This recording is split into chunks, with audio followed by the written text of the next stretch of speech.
Olá, bom dia. Eu sou o Júlio César. Atualmente estou na direção da Escola Grijalva Costa, aqui em Ubajara, estado do Ceará, e estamos participando de uma especialização voltada para o novo ensino médio. No dia de hoje eu estou aqui com o professor Fábio, professor titular de Biologia da nossa escola, e vou fazer aqui algumas perguntinhas, como é a prática docente dele. Professor Fábio, obrigado aí pela disponibilidade em nos atender. E sem mais delongas, logo a primeira pergunta, qual é a sua área de atuação e quanto tempo você leciona? Primeiramente, bom dia a todos, né? Eu sou o professor Fábio Araújo, minha área de atuação é Ciências da Natureza e atuo na disciplina de Biologia já há 14 anos no ensino médio.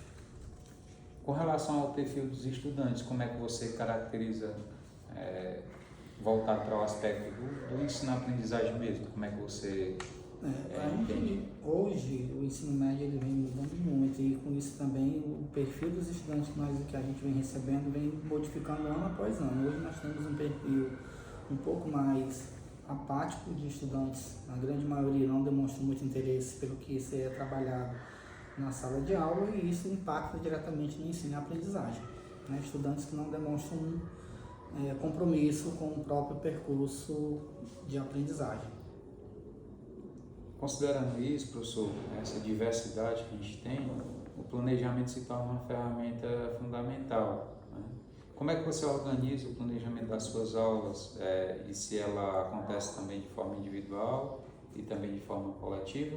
Em relação ao planejamento pedagógico na rede estadual, ele tem dois momentos: o momento coletivo, em que a gente define as metas, as estratégias coletivas para a área, né? E tem também o momento individual, e nesse momento individual eu procuro mais direcionar ele para as ações mais focadas no aprendizado da disciplina em si, elaboração de tarefas, a elaboração de sequências didáticas, né, avaliação e entre outros fatores.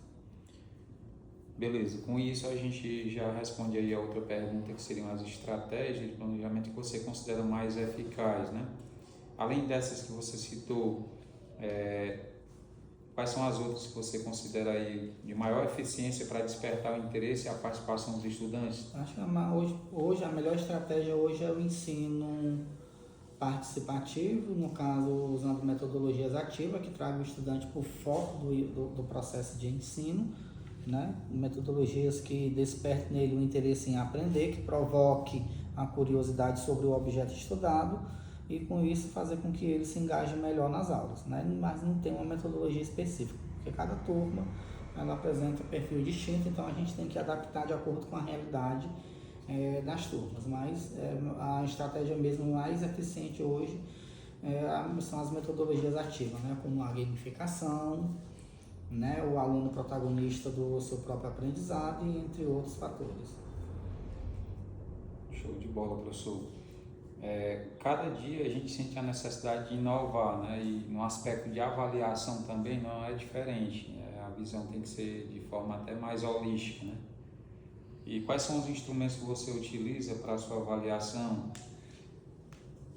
Entre os instrumentos, eu não sou muito adepto de prova, porque prova para mim eu acho que ela não vai medir a capacidade do aluno. Então a melhor maneira de se avaliar o aluno é a observação em sala, a participação dele, a devolutiva nas atividades propostas, a capacidade de argumentar, de questionar, né? A frequência, porque o aluno que é frequente ele vai aprender, o que é infrequente ele vai ter dificuldade em aprender, né? Rúbricas também, né? Nas atividades evolutivas. Então essa é a melhor estratégia de avaliação, é você avaliar o aluno num todo, não só em um dado momento específico, né? E no caso das provas a gente usa ainda prova por conta que faz parte do sistema de avaliação da rede de ensino. Mas a melhor maneira mesmo é a avaliação holística do aluno, avaliar ele num todo. E esses instrumentos que você utiliza nas suas avaliações, você percebe que há um engajamento maior dos estudantes? O engajamento a gente percebe quando tem atividade de participação, né?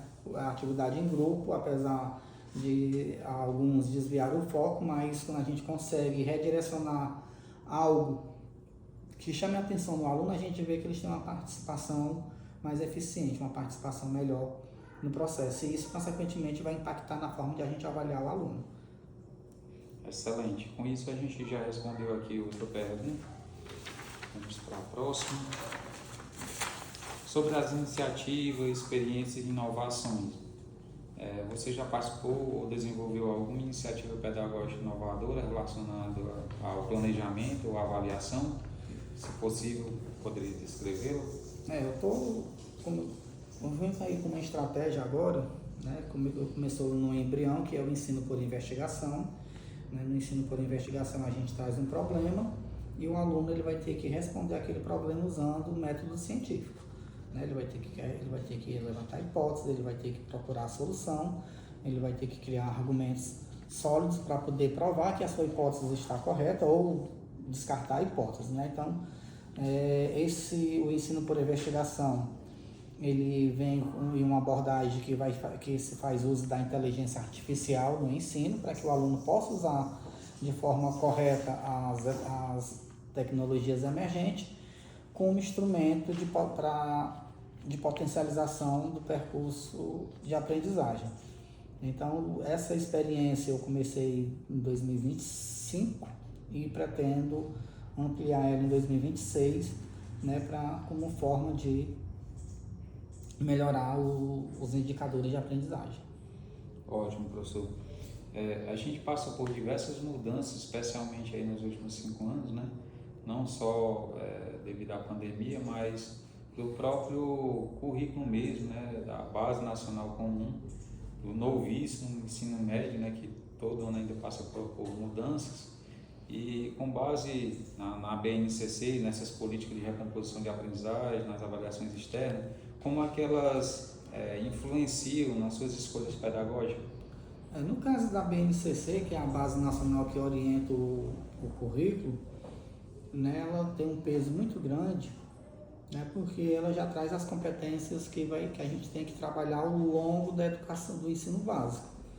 Mas o grande empecilho para que a BNCC, as políticas de recomposição de aprendizagem e até mesmo as avaliações externas, elas possam ser fidedignas, é formação docente. Aí a gente tem uma formação docente deficitária nessa área, né? Uma formação que não contempla as políticas de recomposição de aprendizagem. A BNCC ainda, até hoje nós não tivemos uma formação especificamente voltada para o estudo da base. E aliado a esse fator, tem ainda a infrequência escolar que vem impactando muito no aprendizado. Né? A gente vem aí numa sequência aí pós-pandemia em que muitos alunos quebraram o vínculo com a escola, né? E esse vínculo ele é fundamental por conta que se o aluno está presente, a gente vai conseguir recompor as aprendizagens, mas se o aluno não está presente, fica difícil fazer essa recomposição. Excelente, professor. E só uma última pergunta. Na sua opinião, qual é o papel do planejamento e da avaliação no fortalecimento do vínculo do estudante com a aprendizagem? No caso do planejamento, o papel do planejamento é que ele vai orientar, né, o percurso metodológico que o professor tem que adotar dentro da sala de aula. Um planejamento bem feito, bem delineado, a gente consegue identificar lacunas de aprendizagem, consegue redirecionar a rota de acordo com o avanço do aprendizado nas turmas, né? E as avaliações elas vêm também para poder identificar, né, as lacunas de aprendizagem que os alunos apresentam. Então, quando a gente tem um planejamento bem delineado, com método, com objetivos bem definidos e métodos que dialoguem com o contexto do aluno, aliado isso a uma avaliação que ela contemple o aluno em todos os seus aspectos, né, a gente consegue aí fortalecer o vínculo do aluno e, consequentemente, melhorar os índices de aprendizagem.